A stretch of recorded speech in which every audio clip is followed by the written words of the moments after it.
to another video from Munchies, and one of my favorite cooking YouTube channel. And this time around, gonna be learning how to make BDSM chicken. I have no clue what it is, but yeah, I hope it doesn't actually involve any BDSM, because that would be kind of, but with Eric Size, a really famous chef in America. But if you like these types of videos, make sure to drop me a like to let me know, comment down below what videos I'm going to check out next, and I'll be sure to do so. Also, if you haven't already, be sure to subscribe to this channel if you'd like to help support me and what I do. Also, make sure to check out my live streams over at twitch.tv/TZHplays. If you'd like to be part of, chat right here, automatically be shouted out in my videos, and also see what I record next. But without further ado, let's get right into the video.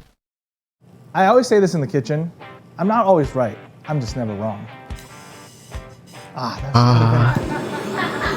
Can I get it? Hi, I'm Eric Z, the owner and chef of 886 and Wen, two overrated Taiwanese restaurants in New York City. Today, I'm gonna show you guys how to make our pretty oddly famous BDSM fried chicken. Stands for brined, deboned, soy milk chicken, nothing else. Okay, now I get it. Called 豆乳鸡, which is commonly found in southern China and also in Taiwan. It's normally served as a popcorn chicken. It's the marinade that really makes the difference. As the old saying goes, your dish is only as good as your ingredients. For this dish, we are pretty adamant on using a Chinese pullet. Pullet is a breed of chicken that is leaner in meat, but so much more flavorful, and the fat is yellow. What we're gonna do, my bad, some guts fell out. This is what a chicken looks like. Oh, more guts fell out. What the heck? That's kind of funny though. I guess you can say this chicken got some guts, you know what I'm saying? Anyways, first thing you gotta do is kind of dislocate the feet just so it's a little more flexible. So we're gonna trim the nails, give it a nice pedicure. It just makes the entire thing more presentable later. Flushing live poultry, raise these pullets, slaughter the birds fresh in the morning, and then deliver it to our restaurant in the afternoon. Freshness is the key. Give it a nice gentle press. This will kind of release the chicken from the rib cage. Take off the chicken ass. It's got a lot of fat in it. Some people would think fat has flavor, but I've tried to keep it on before and it's super bitter. Then we're gonna flip it over one line down the spine so we can start splitting open the chicken from its back. Sharp knife, super important. Keep the oysters. The oysters are niblets of dark meat right here. So what we wanna do is kind of carve around it. And then now we're going to release the thigh. So my technique is to just pull on the skin and then slowly graze where the meat and the bones meet. Stick your knife in and then twist it a little bit, and then it'll release it. And then you gotta find the tendon that's connecting it and then release that. And boom. Now we just gotta separate the wing. This wing bone is going to guide you to where the wing connects. And we just gotta find, again, where the bones meet. It is very important to use a boning knife because it's nimble and it's thin. You can get into the crevices. This way you're guaranteed to have as much meat on the skin as possible. So we have the legs and the wings both separated from the rib cage. What we gotta do now is to decapitate this guy. What you wanna do is just to release the skin. You also wanna release these connective tissues. And this is the fun part, really. You wanna take your finger, go right into the esophagus, and what you want to do is pull. And the entire chicken head and rib cage comes off. Mortal Kombat style. I guess so. Now, separate the breast from the rib cage itself. The breast is a concave. It looks like this. You want to bring your knife down at an angle like this and at an angle like this. Slowly pull, slowly pull. And what I like to do at the restaurant is I like to keep this cartilage on because it provides like a surprise little snap in texture. Take two fingers, press down on the tenders, and then pull.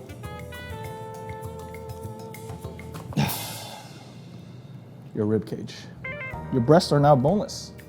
What are we doing now? We're deboning the legs. Follow the bone. This will guide you. Use your fingers and pinch the bones, and it'll sort of release itself from the meat as well. You want to also break this skin right here. Release the bone from the flesh and just kind of place your knife below the drum joint, and then boom, you samurai that shit. release, and twist and pull. Huh. And the Okay. final step. That's actually is pretty to interesting. use your kitchen scissors and snip the tendons. Any sort of like silver skinny white things running through the muscle, give it a little cut, a little snip snap. If you don't snip it, when you cook it, the entire chicken is going to kind of like tense up. And the tendons, if I they're not see. disconnected, is going to curl your chicken up like into a ball.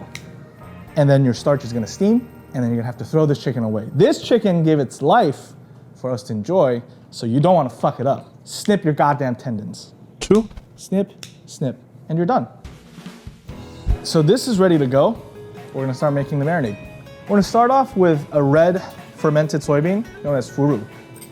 What we're gonna do is loosen it up a little bit like this. Soy milk.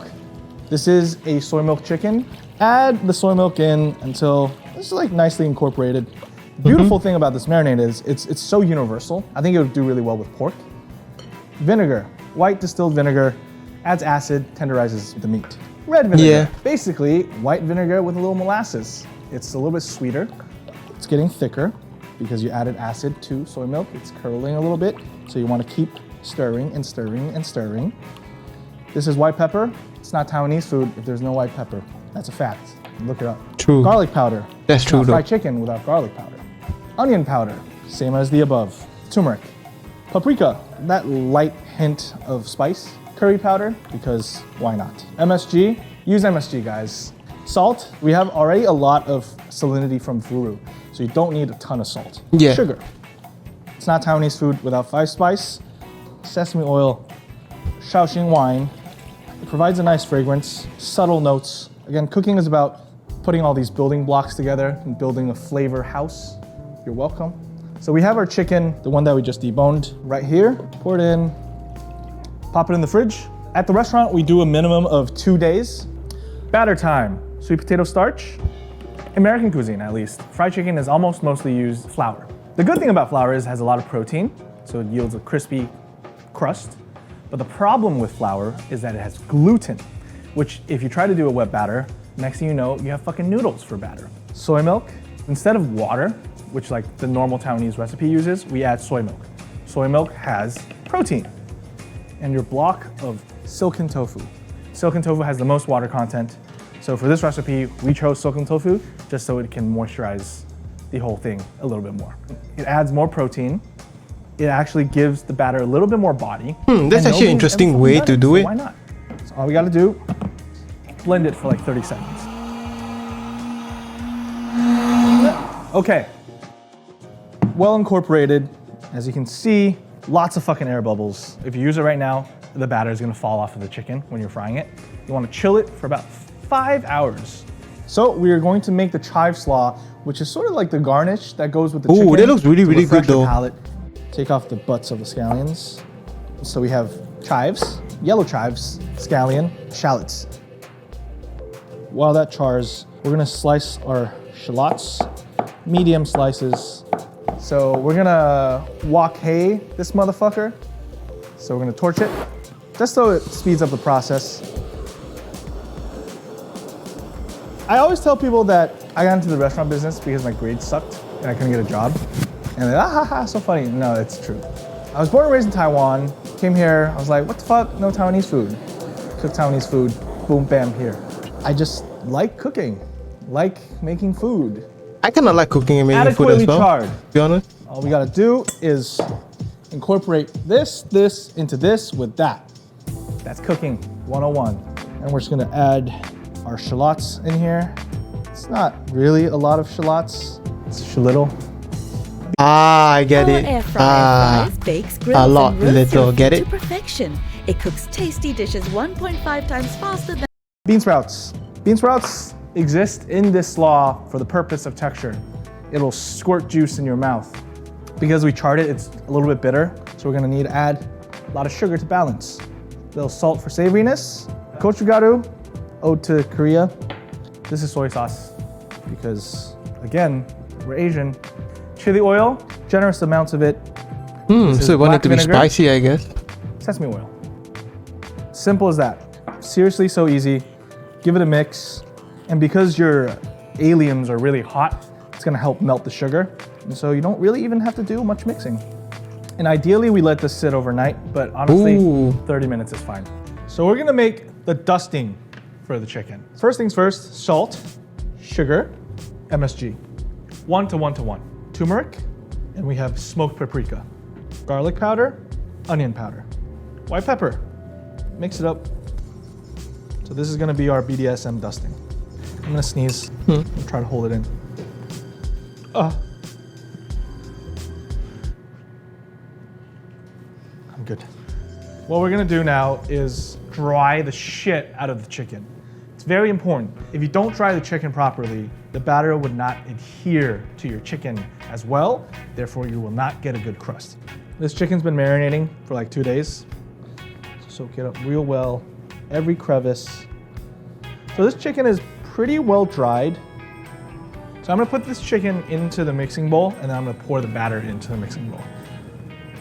You can tell the texture is really thick. Batter it well. Same like marinating it. You don't want any bald spots because then you'll get bald chicken. The fry temp we do is 350. Fry it for 5 minutes, take it out. Ooh, that is good though. And then we fry it again for 2 minutes. You want the crust to form before you agitate it. It'll go from liquid to soft to hard. Right now it's at soft, and if you touch it, you're gonna break the integrity of the batter. And part of the reason why we rest it for 2 minutes is because then we get a chance to separate it. Then your second fry, you're gonna crisp up every single edge that was like stuck to itself. So time's up. We're gonna remove this chicken for its rest. It's not crispy just yet. We're gonna let it sit while it's resting. It's gonna dry out. It's gonna become a little bit crispier. And then we pop it back in, it's gonna crisp up like nothing. So the chicken's been rested and we are ready for our second fry. Going back in. Grizzle gozzle, the sound of water leaving the crust. We're gonna let it fry for another like 3 minutes or so, and then we're gonna let it rest again. Pretty much ready. We're gonna fish it out. And because the crust is formed, we can feasibly, theoretically, fish it out in one piece with a spider. Pretty crispy, I would say. So we're gonna dust it, very liberal, and just let it kind of sit and chill for another 2 minutes or so. Rested, dusted. Yeah, you don't want too hot of a chicken. This part right here is the breast, and this is the thigh. So if we slice it horizontally, for each slice, we can get both white meat and dark meat. It's nice and juicy. Ooh. So the foot isn't exactly edible. It's there for mostly presentation purposes. If you eat it right now, it's gonna be really stiff, but it looks fucking awesome. Separate the chicken like Moses. This little crevice is where we're gonna stuff the slaw. Be generous. This is gonna keep people coming back. Sesame seeds, a few slices of peppers. Optional. Here you got it. Wow, that BDSM looks chicken. nice.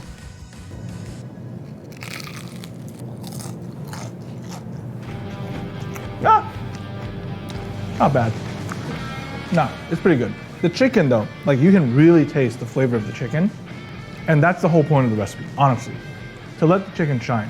Because this is well balanced, but it also allows the original flavor of the pullet to come through.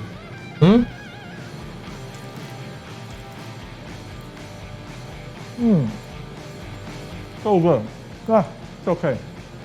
For the recipe, click below. And come visit me at 86 and Win-Win. Cheers.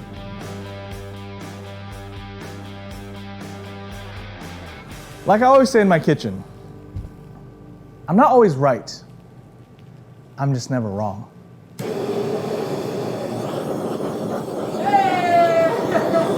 Nice. But anyways, what do you think of this video, man? I think it's really interesting, and now I finally know what BDSM chicken is, and it's not what you think it is, alright? Not what you think. But anyways, you know, if you like these types of videos, make sure to drop me a like to let me know. Comment down below, you know, what other videos I should check next. And I'll be sure to do so, you know, and if you haven't already, be sure to live streams over at twitch.tv/TZHplays. If you would like to be part of chat right here, automatically be shouted out on my videos and see what I'm recording next. Also, thank you also so much for watching and staying tuned to the end, and I hope to see you in the next video or live stream.